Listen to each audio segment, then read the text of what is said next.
அன்பர்களே வணக்கம். இன்று பார்க்க இருப்பது ஸ்ரீ விஷ்ணு புராணம் அத்தியாயம் 2 பகுதி 10. சூரியனின் ரதம். மைத்ரேயரே, சூரியன் சஞ்சாரம் செய்யும் தட்சிணாயன உத்தராயண எல்லைகளின் நடுவே கிரேந்திரங்க விருத்தங்களால் 183 மண்டலங்களில் தான் சூரியன் உத்தராயணத்தில் ஏறுவதும் தட்சிணாயனத்தில் இறங்குவதுமான 364 கதிர்களால் ஒரு வருடம் கழிகின்றான். சூரியனது தேரான சூரியர்களும் ரிஷிகளாலும் கந்தர்வர்களாலும் அஸ்பரஸ்களாகவும் சர்ப்பங்களினாலும் ஏற்பட்டிருக்கும். சூரியன் ரதத்தின் சித்திரை மாதத்தில் ததா என்ற சூரியனும் கிரதஸ்தலை என்ற அப்சரசும் புலஸ்தியர் என்ற முனிவரும் வாசுகி என்ற சர்ப்பமும் ரதபித்து இயக்கனும் கேதி என்ற அரக்கனும் தும்புரி என்ற கந்தர்வனும் வசிப்பார்கள். ஆடி மாதத்தில் மித்திரன் என்ற சூரியனும் அத்திரி என்ற முனிவரும் தக்ஷன் என்ற சர்ப்பமும் புவஸ்ரேயன் என்ற அரக்கனும் ஆகா என்ற கந்தர்வனும் ராத்ரயவன் என்ற யக்ஷனும் இருப்பார்கள்.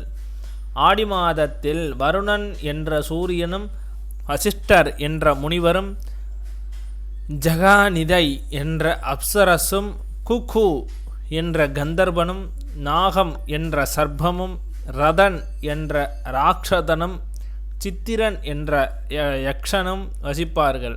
ஆவணி மாதத்தில் இந்திரன் என்ற சூரியனும் விசுபாவ என்ற கந்தர்வனும் ஸ்ரோதா என்ற யக்ஷனும் ஏலபுத்திரன் என்ற சர்ப்பமும் ஆங்கிரசு என்ற ரிஷியும் பிரம்மலோச்சை என்ற அப்சரசும் சர்ப்பி என்ற ராட்சதனும் இருப்பார்கள். புரட்டாசி மாதத்தில் விஷுபான் என்ற சூரியனும் பிருகு என்ற முனிவரும் அனுமாலோச்சா என்ற அப்சரசும் சங்கபாலன் என்ற சர்ப்பமும் வியாபகரகதன் என்ற யக்ஷதரும் இருப்பார்கள். ஐப்பசி மாதத்தில் பூஷா என்ற சூரியனும் வாக்ருதி என்ற கந்தர்வனும் வாதன் என்ற ரக்ஷனும் தனஞ்சயன் என்ற சர்ப்பமும் கௌதமர் என்ற முனிவரும் இருப்பார்கள். கார்த்திகை மாதத்தில் பர்ஜினயன் என்ற சூரியனும் விஷுபாசு என்ற கந்தர்வனும் பரத்வாசர் என்ற முனிவரும் ஐராவதன் என்ற சர்ப்பமும் விசுவாகி என்ற அப்சரசும் ஜேனஜித் என்ற யக்ஷனும் ஆப என்ற ரக்ஷதகனும் வசிப்பார்கள். மார்கழியில் அம்சன் என்ற சூரியனும் காசியவர் என்ற முனிவரும் தக்ஷணன் என்ற யக்ஷனும் மகாபத்மன் என்ற சர்ப்பமும் வித்யுத்து என்ற ராட்சதனும் சித்திரசேனன் என்ற கந்தர்வனும் இருப்பார்கள். தை மாதத்தில் பகன் என்ற சூரியனும் கிருது என்ற முனிவனும் ஊர்ணயு என்ற கந்தர்வனும் ஸ்ரூபஜன் என்ற அரக்கனும் கார்கோடகன் என்ற சர்ப்பமும் அர்ஜ்னேமி என்ற ரக்ஷனும் பூர்வசித்தி என்ற தேவமங்கையும் வசிப்பார்கள். மாசி மாதத்தில் துபட்டா என்ற சூரியனும் ஜமத்கனி என்ற முனிவரும் திரேலோமை என்ற தேவதாசியும் கம்பளன் என்ற சர்ப்பமும் பிரம்மபேதன் என்ற அரக்கனும் ஹிருதயசுத்து என்ற ரக்ஷனும் திருதராஷ்டனன் என்ற கந்தர்வனும் வசிப்பார்கள். பங்குனி மாதத்தில்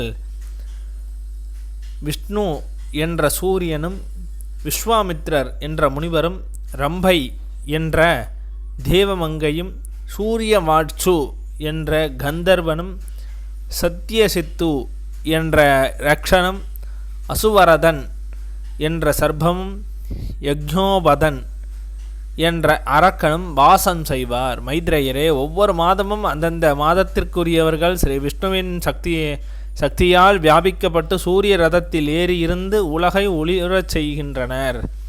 சூரிய மண்டலத்தில் பிரகாசிக்கும் சூரியனுக்கு ஒரு விருத்தியாகும்படி ரிஷிகள் துதிக்கிறார்கள், கந்தர்வர்கள் கானம் இசைக்கிறார்கள், தேவமங்கையர் நடனமாடுகின்றனர். அரக்கர்கள் சூரியனின் பின் செல்கின்றார்கள். சர்ப்பங்கள் சுமக்கின்றன. இயற்கர்கள் கடிவாளத்தை தூக்கி பிடிக்கின்றனர். முனிவர்கள் சூரியனை சூழ்ந்து உபஜானை செய்கின்றனர். இவ்வாறு அவர்கள் தமது பணியை சிறப்புடன் செய்து வருகின்றார். இதன் தொடர்ச்சியை அடுத்த பகுதியில் பார்ப்போம்.